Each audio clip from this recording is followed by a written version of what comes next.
Liz Lamping here, PHRA's Executive Director. Welcome to P4, People, Purpose, Passion, Pittsburgh. P4 is brought to you by our members and sponsors, Latitude and the University of Pittsburgh Executive MBA Programs and Center for Executive Education.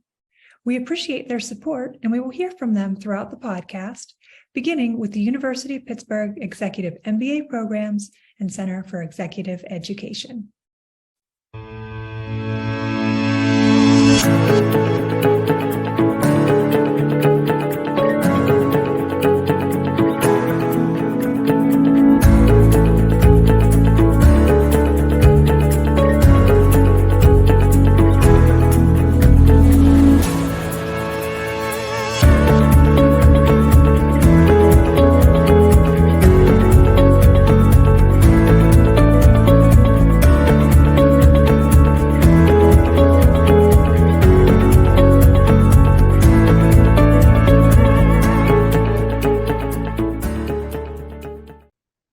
Everybody, and welcome to the PHRA P4 podcast. My name is Corey Amos, or a poor man's PHRA is what I'm going to be today, what I'm often called, actually. My name's Corey. I'm a former past president of the PHRA, and I'm here to guest host the podcast to do something a little special. We want to get to know our board of directors a little bit more, to find out who they are, what do they do, what makes them tick, and why they're so special. Today, I have with me Jill Porter-Scott and Dylan Jenkins. Hi, everybody, and welcome. Hello. Hello. Let's start with Jill. We're going to start really easy. Jill, what do you do for a living? Where do you work? What's your title? What do you do? Sure. So I'm the director of People X at AIRS. AIRS is a global relocation company. And so I manage all of the human resources and the team that work underneath this to help support this big group of folks here at AIRS. Amazing. How many employees there? Over 700. I think we're around 715 now at this point. Big group. Global company. So amazing. Okay, thank you, Jill. Dylan, try to top that. Dylan, yes, 700. Where do you work? What do you do? Yeah, so I'm the vice president of the benefits department. I'm a benefit architect here.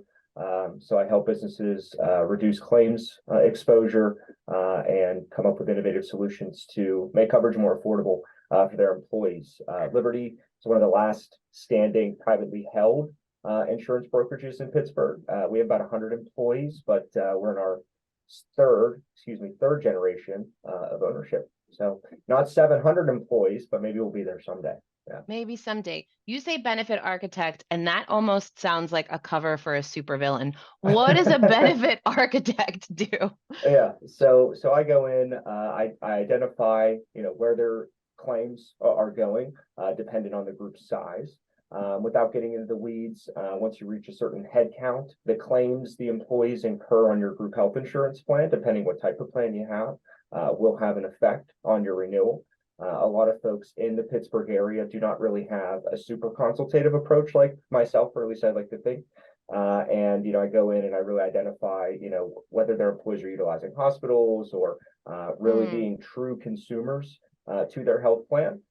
Because at the end of the year, when they get handed what I call the scorecard or their renewal, and it's a high percentage, looking back on the things that we did or they did over the course of that year, did we play the game effectively to really minimize that renewal percentage that they're going to get from the carrier? But yeah, that's what I do. Yeah. Okay. All right. Not a cover for a supervillain. Got it. So I'm going to stick with Dylan for 1 second. Dylan, what is your role on the PHRA right now? Are you a committee chair? Are you a board of director? What's your job at the PHRA? Yeah. So I am a committee chair that does have a seat at the board of director table.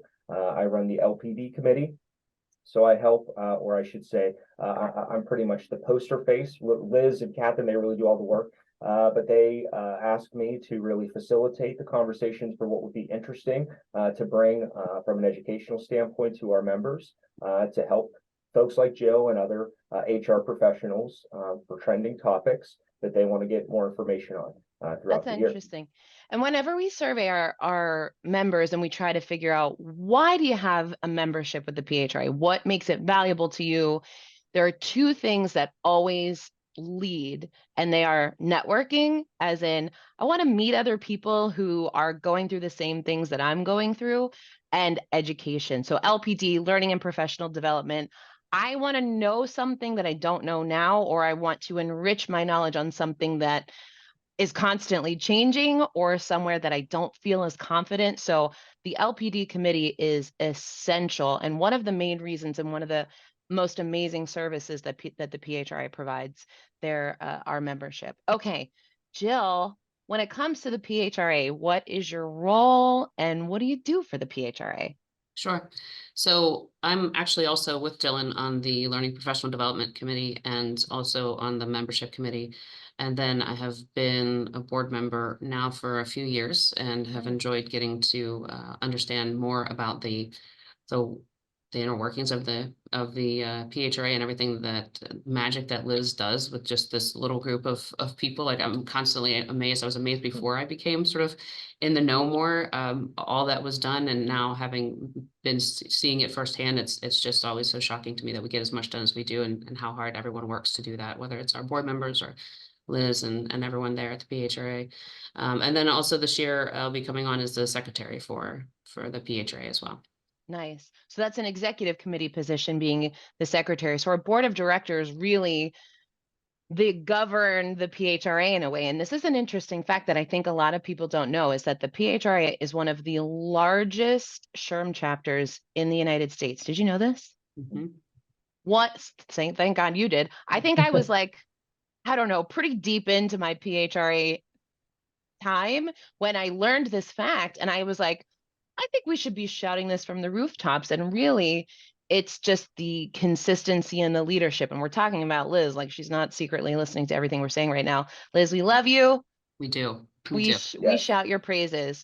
This was something, I think it was a few years in the before COVID time, one of the volunteer leader conferences that SHRM puts on, where they were calculating like the total number of volunteer hours and what that equates to from a monetary perspective. You're Just so everybody's really clear, no one's getting paid to volunteer for the PHRA. Jill is not paid. Dylan is not paid. I was not paid. There are full-time staff members, great, but so much of the work gets done by volunteers. So Dylan, why are you giving up your time for free in this capitalist society that we live in? What is it about the PHRA? Like, why are you giving it up? Yeah. So when I first started at Liberty, the question I was asked was, what is your network like? And I didn't even know how to spell network. My employer took a chance on me and said, these are some different organizations that you can get familiar with. PHRA was not one of the organizations he had Interesting. on the list. I actually found it through our host, PHRA. Met PHRA at a different networking event and had asked me if I had ever heard of the PHRA, and I had not. And once I went to one of the events, I think it was, and I'm going to butcher this name because I don't go, they're often Necessary Winery, I think was the first event Okay. that I went to. I could be mistaken, but nonetheless, whatever event I went to, I found that the culture here, call it the leadership, call it the top-down leadership that we have, was one where our members really care about one another, and they're all here to expand not only their networks but their business knowledge so that they can apply the practices or things that they learn from one another into their field of work. And that's really why I really wanted to get involved with the PHRAs, to build lifelong relationships with folks that are interested in expanding their careers or bettering Yeah. themselves. And so everyone is so willing. This goes from the membership level to the leadership level. But one of the things I was struck by, the first conference I ever went to at the PHRA, I sat, and I was just a little baby, and I sat down at this table with all of these people who were more, I thought everyone here is smarter than I am. Everybody here knows more than I do.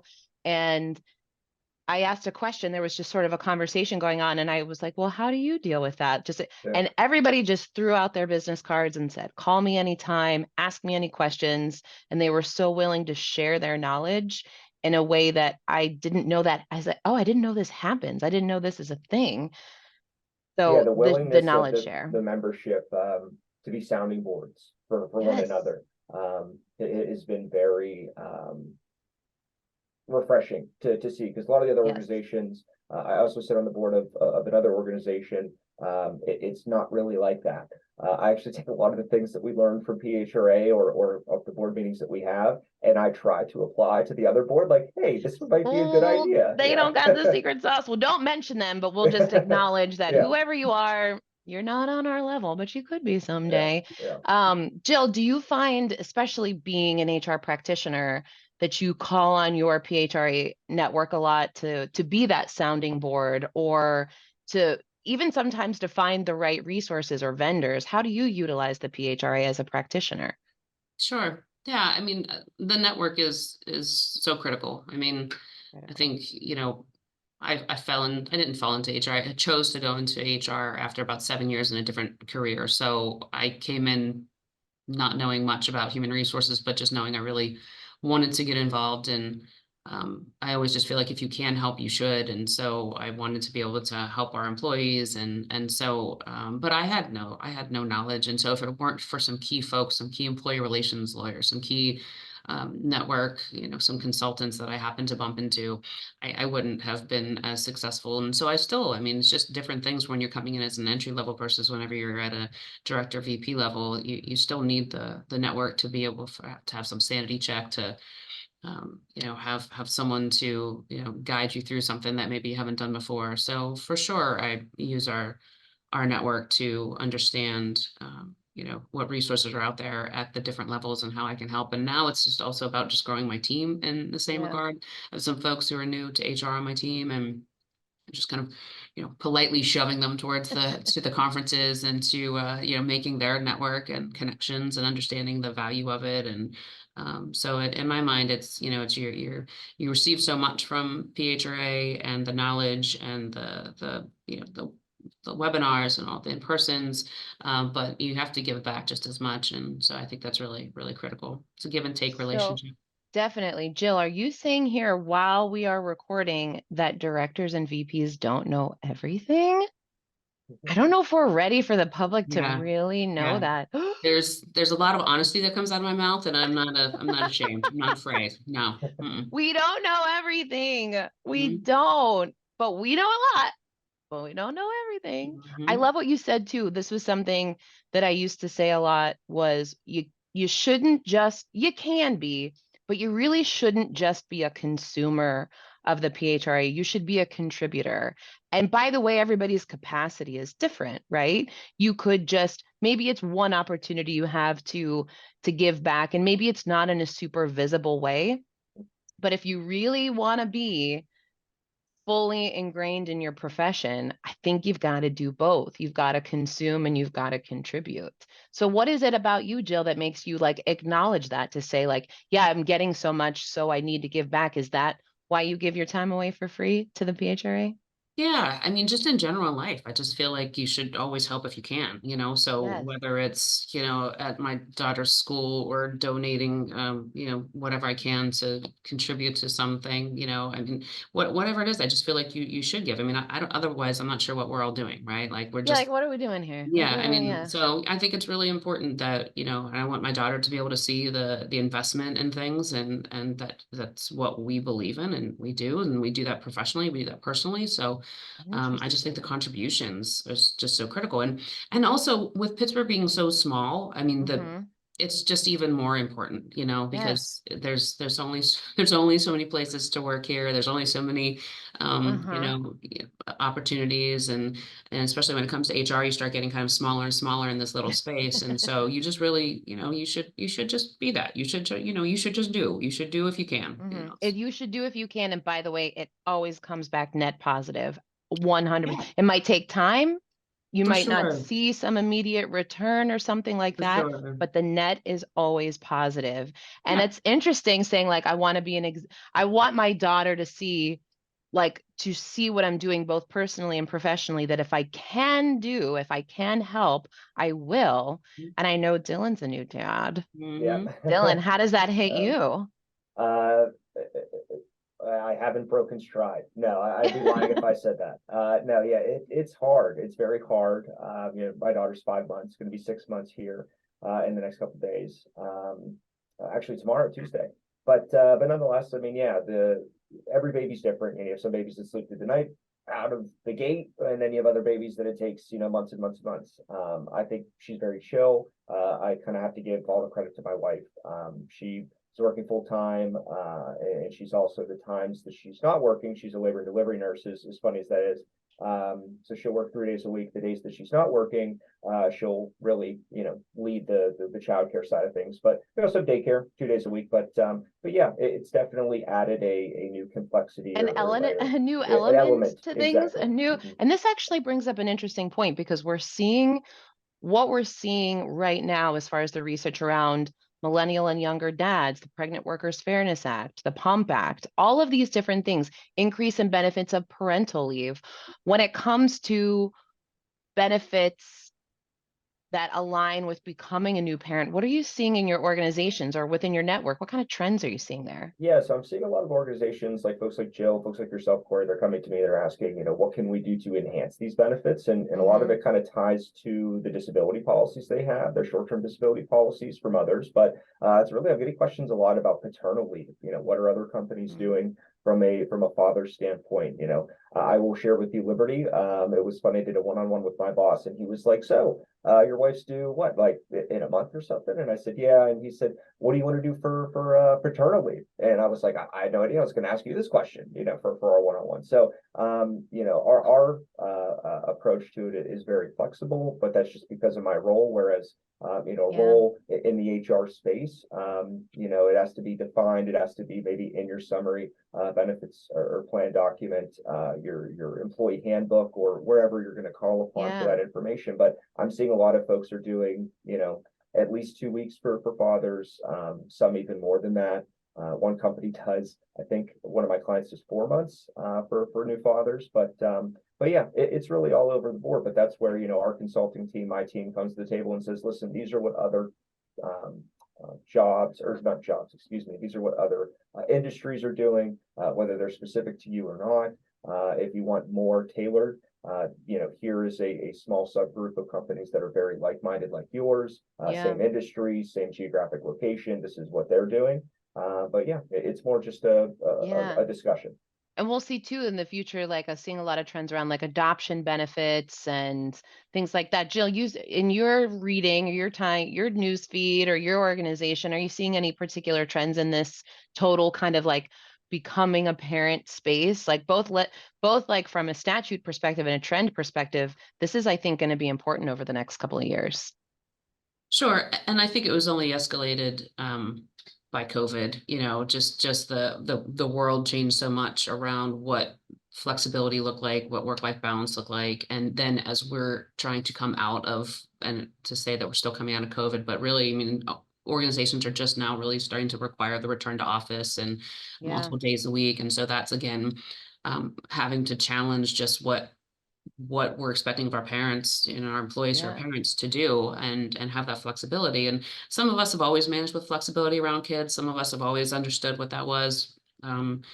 Others haven't. And so I think it's had to, really kind of force companies to address it, because the concerns the employees have are valid or real. I mean, it's about productivity. It's about, you're making me come to an office that I'm going to sit an hour one way to drive to, only to end up having to leave at whatever time because I have to get back across town to, pick up my child. So how productive am I really being on those few hours when I could be at home? I mean, these are really valid points that employees have. And really good and question. if you care about your employees and their work-life balance, and I'd like to think that most companies do, then, you want to hear them with an open mind and think like, okay, how can we do this? What's possible?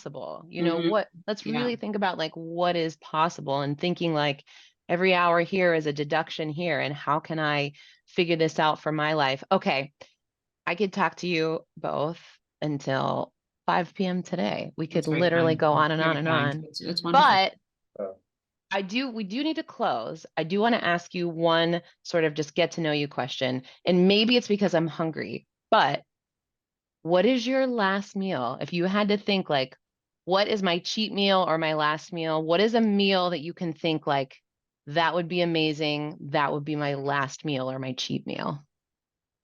I'll go first. I'll prime it. I think chicken parm. I think a classic chicken parm. wow, I got to deal with the heartburn right before. It's fine. I'll just take the Tums ahead of time. I'll pre I'll just prime the pre-Tums. pump. Yeah, I'll Pre-Tums. pre-Tums, pre-game some Tums, chicken parm. What, Dylan, I think you got an answer ready. What's your I don't know why mine came like right to my mind as soon as you asked this question. It's like I was waiting for it. And this is not one of the things we've written down. So my last meal, I No. think it would be a tomahawk steak or some sort of like lamb chop. Yeah, and then followed by something super rich, like chocolatey rich. Okay. And then the axe. That's what I would. That's That's it. where I'd go Okay, out. bye everybody. It was Yep. great. I loved this meal. Thank you so much. Jill, what are you eating for that delicious last meal? Yeah, I don't know. There's not much food that I dislike, so there's So a buffet, just like a yeah, I buffet? think that. I tell you what I wish I could have, like if I could like magically make it happen, is Mom's apple pie. Like that's Oh, Mom's apple pie. That would be she passed a few years ago, and like I can make her apple pie, but it's just not quite as good. there's So like a component, there's a secret ingredient. yeah. So that's what I think about a lot. I think about that Mom's apple pie for sure. So if Mom's I could apple pie is make on your magic mind. happen, that's it. Wonderful. Well, thank you both so much for your time. I'm hoping that we got rid of at least a little bit of any of that stranger danger our members feel or may feel about our board of directors. And so I thank you so much for your time. Thank you for listening, those who are listening, and have a great day. People do matter. And at the end of the day, we cannot get any work done if we don't have the right people in place. Are your people connected? Latitude is the one-stop shop people connection software platform. Our software workshops and programming facilitate new employee onboarding, manager one-on-ones, stay interviews, mentorship programs, and peer networking to increase retention, engagement, satisfaction, productivity, profitability, and happiness. Imagine a technology that intersects your calendar with LinkedIn, Zoom, Google Docs, and your CRM. Contact Latitude today to schedule a conversation.